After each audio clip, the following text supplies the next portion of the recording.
I'm a really big proponent of public service. I think it's very important to give back to the country that you love. And I want future generations to be able to look at someone from Asian American descent and say, wow, I can be like that individual. I can be in politics as well.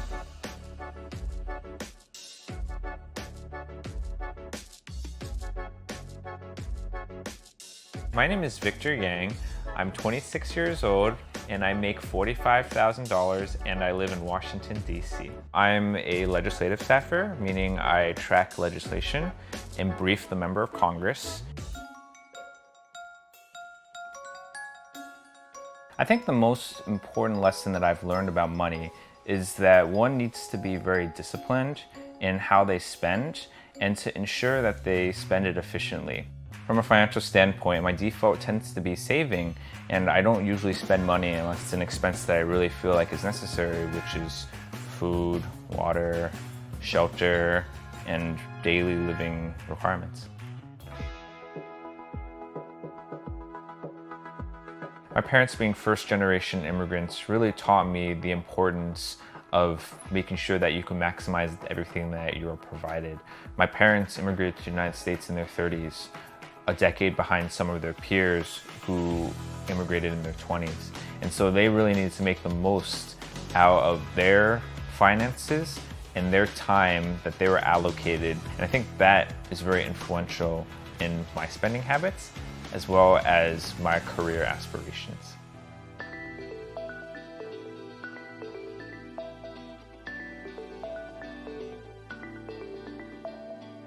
Prior to purchasing a house in this neighborhood, I rented here.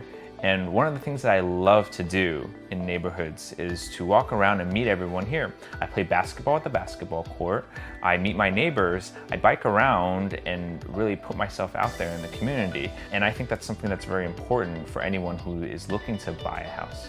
I decided to buy because I felt that it was a good investment for my future and because I wanted to put my money somewhere instead of just giving it to someone else through renting.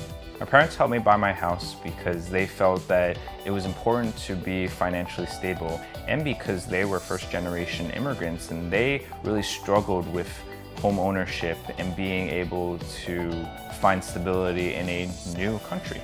A lot of times, people of color, immigrants, sometimes get priced out of communities. We see that happening in Boston's Chinatown, where I'm from. We see that happen sometimes in DC's neighborhoods.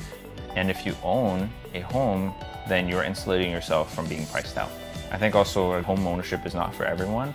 I think that if you can do it, you should, but it does take a level of discipline that sometimes people just, might not like because of the fact that it restricts a little bit of how you can spend your money.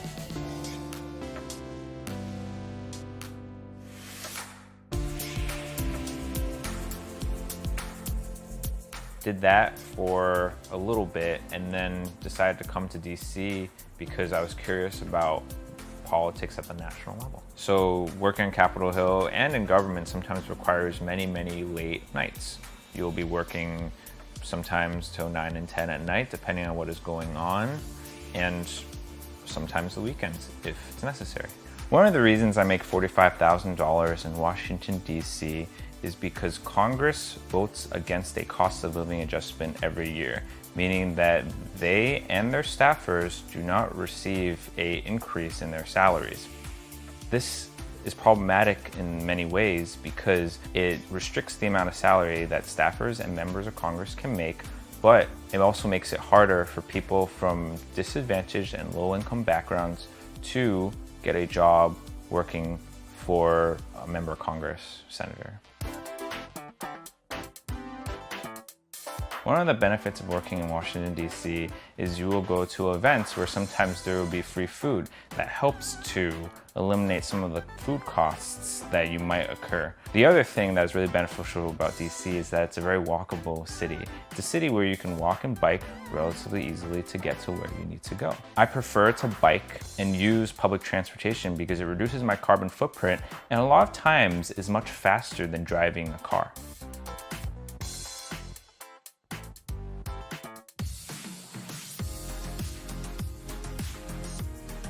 For my retirement, I put in 5% of my monthly income into the TSP, which is the government's version of a 401k. And then the rest of the money that I save, I will accumulate and at the end of the year put into a Roth IRA. My tendency is to save and put all my money into the Roth IRA at the end of the year because I'm not sure if I need my money during the year for an emergency purpose. I really think that money is a tool in life.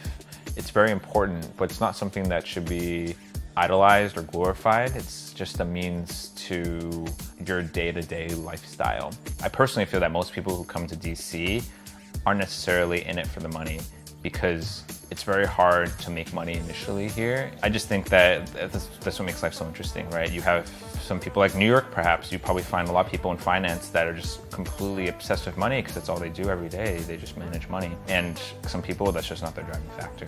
Money is something that personally for me is important. I would like, obviously, to make more money, but it's not something that I am completely hell-bent on.